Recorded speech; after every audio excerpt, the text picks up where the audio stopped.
नेते शिवसेनेचे अरविंद सावंत, मनसेने ठाण्यामध्ये तुम्हाला दोस्तीचा हात पुढे केलाय. आता नाशिकमध्ये तुम्ही काय करणार आहात? मला वाटतं आता तुमच्या चॅनलवरच उद्धव ठाकरे साहेबांचं वक्तव्य दाखवत आहेत. आदरणीय उद्धवजी काय म्हणाले ते. मी आज दुपारी या संदर्भात एक स्टेटमेंट नाशिकला दिलं होतं. मी म्हटलं होतं की हे जे काही घटना घडली त्या घटनेमधला महत्वाचा गाभा असा आहे की शिवसेनेचे आमदारांनी माननीय राज ठाकरे यांना फोन केला आणि मग त्या फोन नंतर त्यांनी सांगितलं की हे काय फोनवर बोलण्याचा विषय नाही, तुम्ही येऊन भेटा, हे असं त्यांचं वक्तव्य मी पाहिलं दूरदर्शन. त्यानंतर शिवसेनेचे आमदार जाऊन भेटले, त्यांनी विनंती केली असेल, मागणी केली असेल आणि त्याला समर्थन दिलं आणि त्या प्रकारे त्यांनी मतदान ठाण्यामध्ये केलं.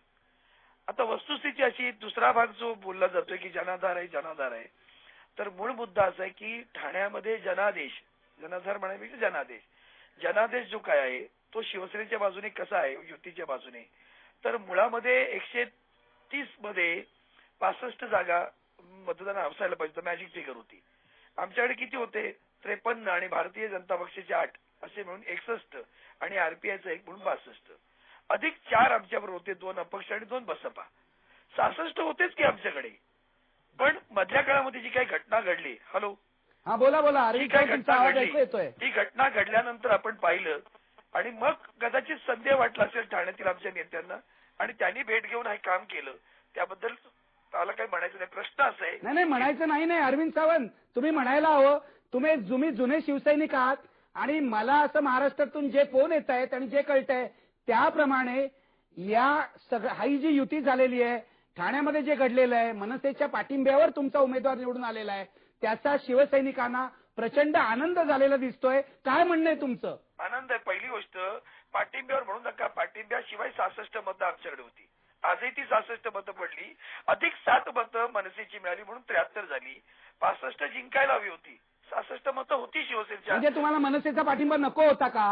नाही, त्यांनी अरे असं असतं तर आमचे आमदार कशाला गेले? हा, मग तुम्हाला हवा होता म्हणून गेले ना. मग आता मोकळ्या मनाने एकमेकाला मिठी मारायला काय हरकत आहे? तुम्ही यांचं स्वागत का करत नाही आहात? पुढेच सांगतो ना, म्हणून तुम्ही पुढे काय म्हणालात आता की जर मनसेने असं केलं असेल तर स्वाभाविकपणे शिवसेनेने नाशिकमध्ये मनसेला पाठिंबा द्यावा. आमचं इतकंच म्हणणं आहे, मनसेने उत्स्फूर्तपणे स्वतःहून पाठिंबा दिला नाही, त्यासाठी शिवसेनेचे आमदार जाऊन भेटले, मनसेच्या नेत्यांना भेटल्यानंतर त्याबद्दलचा पाठिंबा व्यक्त करण्यात आला. आमचं इतकंच म्हणणं आहे. मग जर शिवसेनेच्या आमदारांनी तुमच्याकडे जाऊन मागणी केली किंवा विनंती केली, तुम्ही आम्हाला सहकार्य करा, समर्थन द्या, तसं मनसेच्या आमदारांनी जाऊन आदरणीय उद्धवजींची भेट घ्यावी, त्यांना सांगावं की बाबा तुमचं आम्हाला समर्थन द्यावं. अगदी एक मिनिट थांबा अरविंद सावंत.